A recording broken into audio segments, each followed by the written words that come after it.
So now I finally figured it out. A couple of interesting things to know what to use. So this is my Xtrons, which will be going into my Audi TT Mark 1.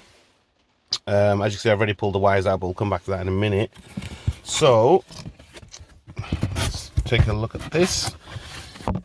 This comes with all the wires you need.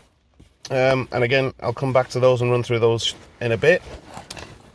This is the 10-inch display, so fair size. Now what I have done is I bought this. It's from MK1. It's an amplifier adjuster, so it has everything you need on it.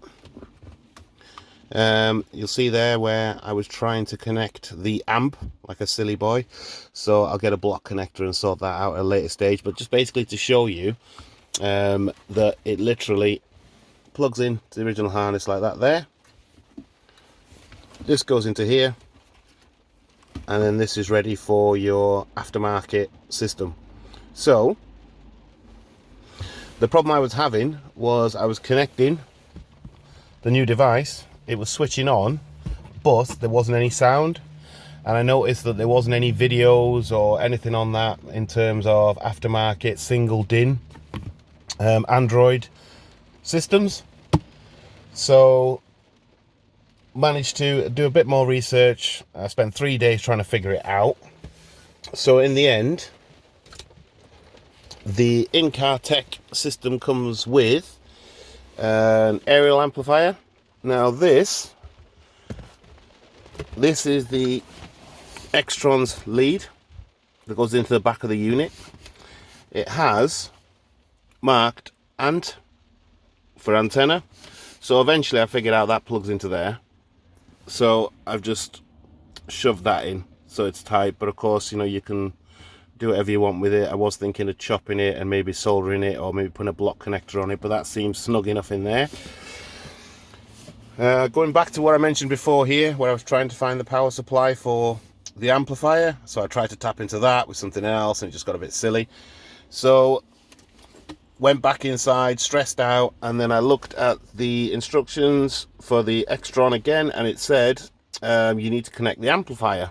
So I was like, so I've looked, and contained within the harness for the Xtron is a blue cable that's by itself. However, it's marked ANT, which threw me off.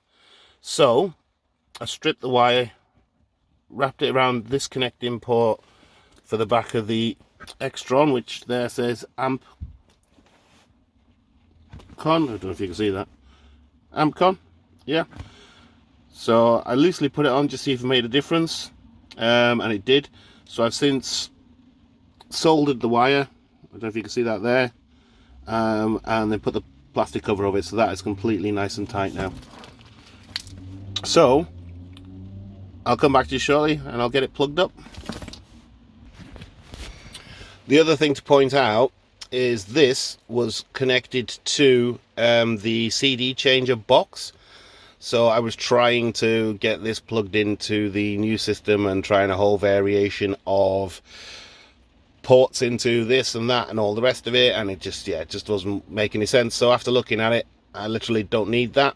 So I've disconnected the connector for the CD changer in the back, so I won't be using it. And all that's left holding that on is this black wire that's connected in here. So I'm going to get that taken out. So I've removed the box, that wiring is gone, so that means I'll have more space in the back of here once I've pushed it all in.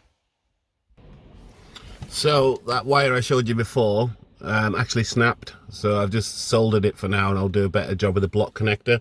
But this is basically the kit that you get with MK1. Blocks, this, and then these. There's that repair that I said I've just done for now, just so I can show you it working. Okay, just to quickly show you these.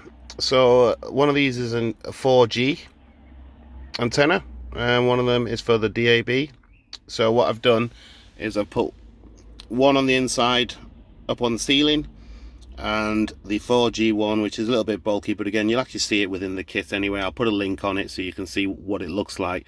They both got sticky tab ends on them, so I put one of them up here at the top, at the back, and one down there. So those are the two connection points for that. Alright, so I put those back in. Black one obviously to the black, then that's to your bigger harness, as you can see, straight in there, and then this just plugs back in to there like that, and then you've got one that goes out which connects to your new aftermarket stereo. I almost forgot, once it's all plugged in, before you put the stereo on, turn this fan off, as you can see the dash is on. So on the end of the in-car tech kit, you can see here it's got a green light, so that basically tells you, I believe, that it's connected correctly. When I had tried wiring the other things in the wrong way before, that light wasn't on at all, so that is just on here, and I will just put that away. There is a lot of functionality with this system, but for now we're just going to stick to this. So that's the aerial plugged in, that's the 4G DAB antenna, I think, and then that is your harness, and that little yellow one is where your sub switch on and antenna get connected to. So as you can see, that's powered up now, ready to go. You might be able to hear a little bit of noise in the background. So for now, I've literally just pushed it back, not all the way in. It does have 45cm clearance for this system, and obviously when you put this in properly, it should clear this lip. And then on top here is where you put your SD card. Now I have bought a contract SIM, £10 a month, but you need a separate dongle for that. So with that, you need to put an installation for, find them, the USBs that come with it. So I don't know where I'm going to run these just yet, but I think I might try and come them through the glove box here, or maybe a bit further down there, but I'll figure that out. One of them I'll obviously use for my mobile phone charging rather than cigarette port. There is also a function on this for a rear camera. Now I do have a dash cam, but the rear camera that came with it has a HDMI port, which obviously won't fit USB. So I've ordered a HDMI USB 3 adapter. So once that's done, I'll be able to run the rear camera I've got in place at the moment, which I will be swapping for a better one. So this at the moment runs to the back, and the back camera is just there. So for the time being, it'll do. But yeah, so that runs all the way around the car, and I need to tidy it up. But essentially, I'll be using one of these USB ports for that, one of the USB ports for the dongle. So when you buy a SIM card, I thought it went in here, but it doesn't. So you have to buy a dongle adapter. So I've ordered a dongle, I think I got it from Amazon. I think it's about £11 or something like that, but again, I'll double check, and again, I'll put a link on for it if you want it. But as I say, there's lots of functionality within the system. So I've just shoved the wires in the back for the time being, because I need to make sure that's a bit tidier in the back.